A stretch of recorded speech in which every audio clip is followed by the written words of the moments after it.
Comme beaucoup d'entre vous, je l'ai longé des dizaines, voire des centaines de fois. Je l'ai traversé aussi, mais sans connaître vraiment ce palais. Son passé notamment, et celui de cette place somptueuse qui le met tellement en valeur.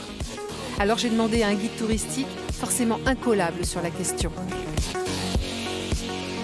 Cette place en demi-cercle a été pensée, réfléchie comme un écrin pour effectivement accueillir une statue équestre, un hommage au roi qui était positionnée à 2 pas d'où nous sommes actuellement. La statue n'est plus là depuis longtemps, mais l'écrin si. Enfin, seulement depuis une petite vingtaine d'années. Avant, la place était un des plus grands parkings du centre-ville. Quelques 80 places de stationnement de mémoire, et on se rappelle également qu'à la place des bancs, il y avait le parking, ce qui peut prêter à sourire aujourd'hui, le parking officiel réservé aux cars de tourisme qui venaient à Dijon. On imagine quand même le parking des voitures, le parking des cars de tourisme, la circulation des bus urbains et... Et aucune terrasse ici. Aucune terrasse, bien évidemment. De la terrasse, je rejoins la cour de Flore, la moins jolie, la moins connue des 3 cours du palais, mais pas la moins utile, on y trouve l'indispensable état civil. Alors ici, nous avons le service des formalités administratives, qui est vraiment un passage obligé, je dirais, dans la vie d'un citoyen. Voilà, donc les 4 doigts de la main. Tous les Dijonnais, de toute façon, passent au moins une fois à plusieurs fois dans leur vie au service état civil. Une quarantaine d'agents travaillent ici, dans des locaux où le charme des vieilles pierres laisse assez vite place à une enfilade de bureaux, où les espaces ont été, optimisés.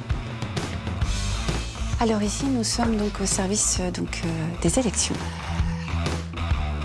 Et donc là, nous sommes au service des naissances. Et puis ici, nous avons nos collègues qui travaillent sur toutes les demandes dématérialisées d'actes. Laissez parler les petits papiers. Tout au bout, une salle avec cette drôle de machine qui trône au service des mentions. Nous avons 100 ans dans cette machine. Donc nous avons des registres de naissance, de mariage, de décès. Ce sont des événements des usagers au fil de leur vie. Des événements qui sont consignés sur des ordinateurs et à la main dans ces registres. Alors, je suis en train de poser une mention de changement de prénom sur un acte de naissance. On met dans les endroits où on trouve de la place et c'est parfois très très compliqué. Voilà, par exemple celui-ci. Là, donc on va écrire ici, pour réussir à mettre toutes les mentions.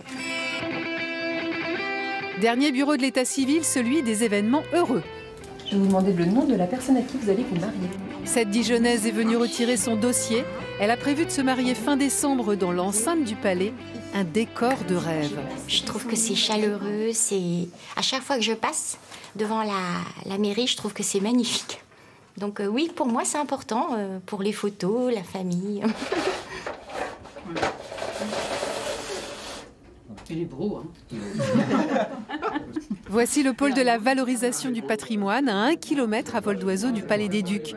Tous les services de la ville ne tiennent pas dans le palais. Loin de là, celui-ci fait partie des exilés. On va avoir effectivement, comme toujours, nos tables en bas de l'escalier Gabriel pour les brochures palais. À la veille des journées du patrimoine, l'équipe vérifie que tout est prêt. Le palais en sera bien sûr une des vedettes. On oscille entre, je dirais en moyenne 3000 personnes par jour, quoi. Comme il est occupé par des services de la mairie, par effectivement le musée des Beaux-Arts, on ne peut pas circuler complètement dans toutes les salles le reste du temps. Donc là, il y a le côté aussi exceptionnel d'ouverture. À vous donc désormais d'aller découvrir ce palais-mairie, riche, beau et incroyablement vivant aujourd'hui. Quant à moi, je l'ai longé des dizaines, voire des centaines de fois, je l'ai traversé aussi.